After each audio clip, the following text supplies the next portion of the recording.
Dear students, आज जो हमारे video lecture BSc part second के जो फर्स्ट पेपर है, जिसके अंदर morphology, plant morphology and anatomy है, उसके अंदर जो आज हमारा जो वीडियो लेक्चर है वो है methods of breaking the seed dormancy, अर्थात बीज के अंदर जो बीज प्रसुप्ति होती है उसको भंग करने के, उसको तोड़ करने के या उसको नष्ट करने के लिए कौन कौन से तरीके हैं।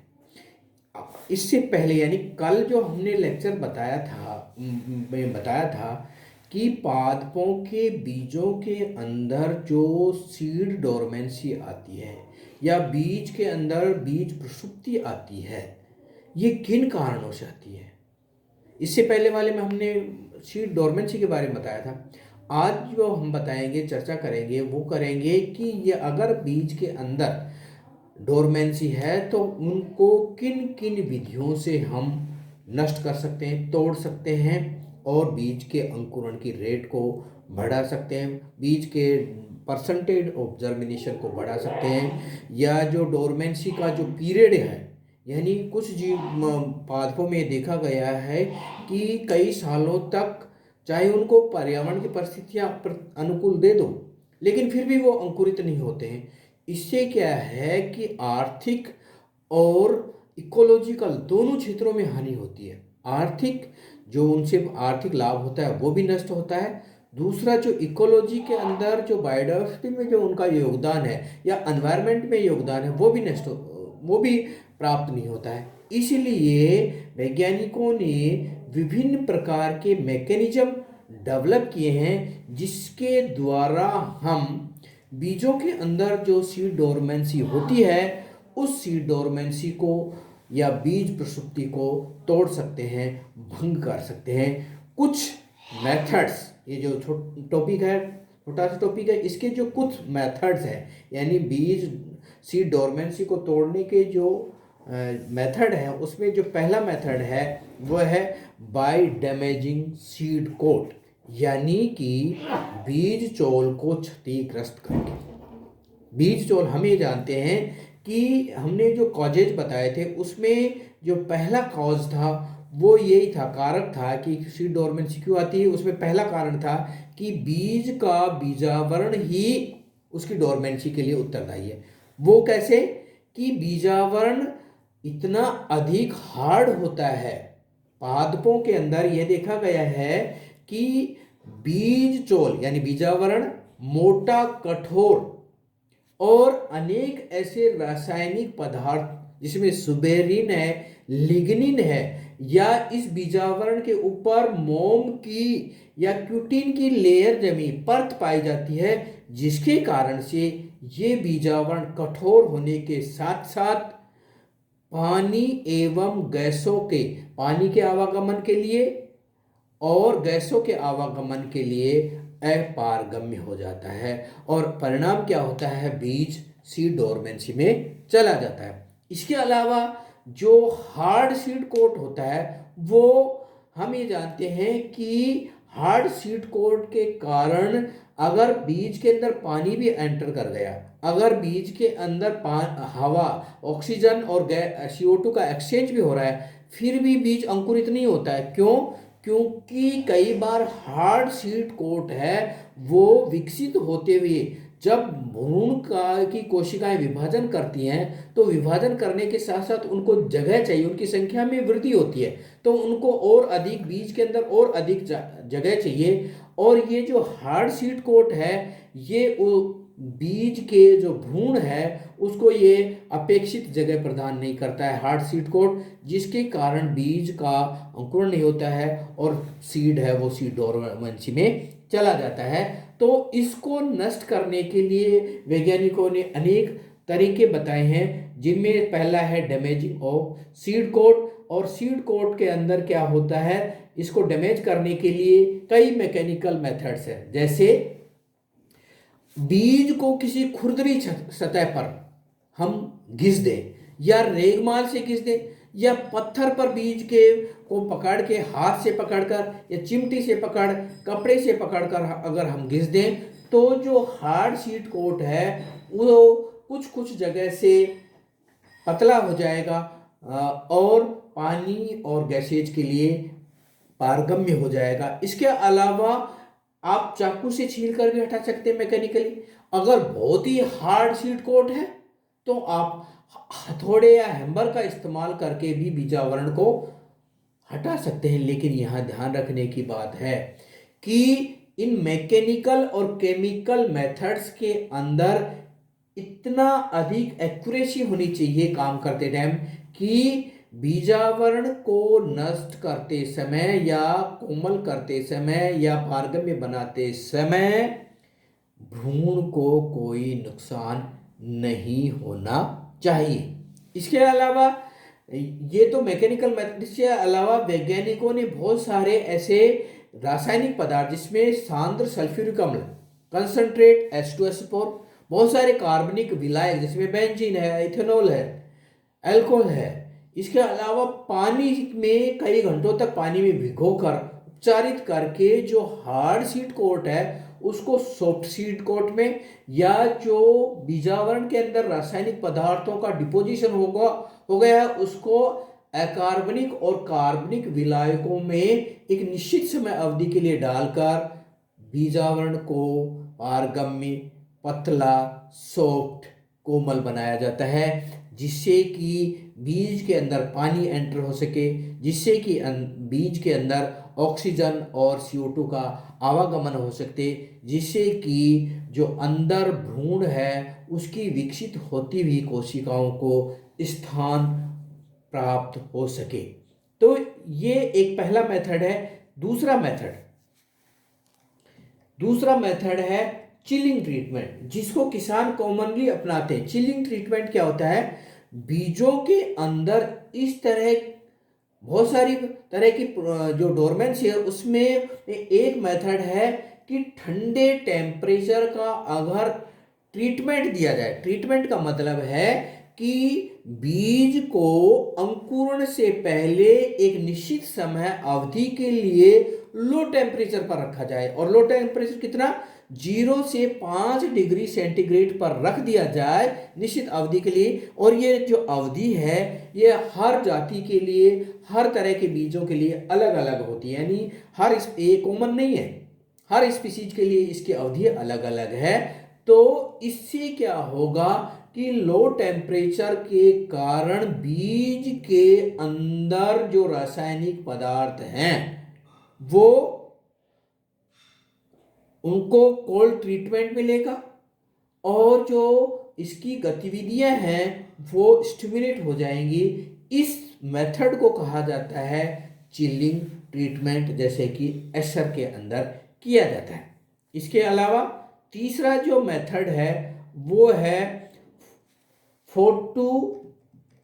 फोटो इल्यूमिनेशन ऑफ सीड्स, यानी प्रकाश उद्भासन, यानी कि बीजों को अंकुरण से पहले प्रकाश में रखना।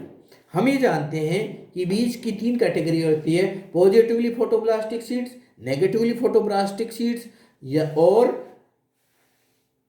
Neutral फोटोप्लास्टिक seed. यानी जिनको अंकुरण से पहले लाइट चाहिए उनको पॉजिटिव, लाइट ने अंधेरा चाहिए उनको नेगेटिव, और जिनको लाइट और अंधेरे का कोई प्रभाव नहीं उनको न्यूट्रल में कैटेगरी में डाला गया है।